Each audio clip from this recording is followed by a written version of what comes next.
কেউ কাঁদছে, কেউ দোয়া করছে। সংসার ভাঙার এই মোহর ভাঙতে পারে মাত্র একটি কোরআনি দোয়া।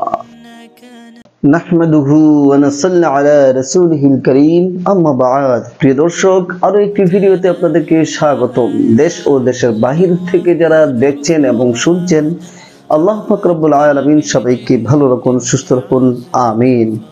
প্রিয় দর্শক, আজকের ভিডিওতে আমি আলোচনা করতে যাচ্ছি সংসার ভাঙনের মুখে এমন একটি দোয়া রয়েছে যে দোয়াটি পড়লে সংসার ঠিক হয়ে যাবে, পুনরায় আগের মতো হয়ে যাবে। আপনার সংসার কি চলছে প্রতিদিন ঝগড়া? ভালোবাসা যেন হারিয়ে যাচ্ছে ধীরে ধীরে, বুঝতে পারছেন না কিভাবে সংসার বাঁচাবেন? সমাধান আছে কোরআন ও হাদিসে। এই ভিডিওতে জানুন সেই পবিত্র দোয়াটি যা ভাঙ্গা সংসার জোড়া লাগাতে পারে ইনশাআল্লাহ।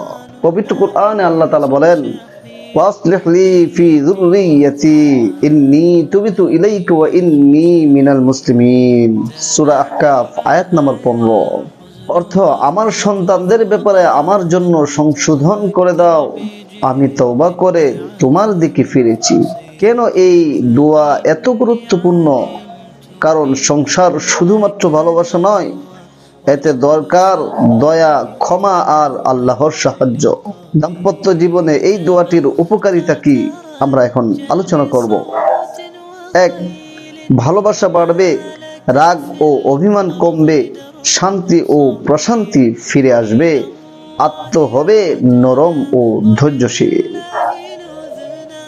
এখন শুধু সেই মহান দোয়াটি পড়ব যে দোয়াটি পড়লে আমাদের সংসারে সুখ শান্তি ভরপুর হয়ে যাবে, অশান্তি দূর হয়ে যাবে। সেই দোয়াটি হচ্ছে, রব্বানা হাব লানা মিন আজওয়াজিনা ওয়া যুররিয়াতিনা কুররাতা আ'ইউনি ওয়াজআলনা লিল মুত্তাকিনা ইমামা। সূরা ফুরকান আয়াত নম্বর ৭৪। বাংলা অর্থ, হে আমাদের রব, আমাদের স্ত্রী ও সন্তানদেরকে আমাদের চোখের শান্তি বানিয়ে দাও আর আমাদের মুত্তাকিদের নেতা বানাও। কিভাবে ও কখন পড়বেন এই দোয়া? প্রতিদিন সকালে ও রাতে পড়বেন। কমপক্ষে 3 বার করে পাঠ করবেন এই দোয়াগুলো। স্বামী স্ত্রী একসাথে পড়লে প্রভাব দ্বিগুণ হয়। অর্থাৎ স্বামী স্ত্রী যদি একসাথে মিলে এই দোয়াটা পড়েন তাহলে প্রভাবটা আরো বেশি হয়।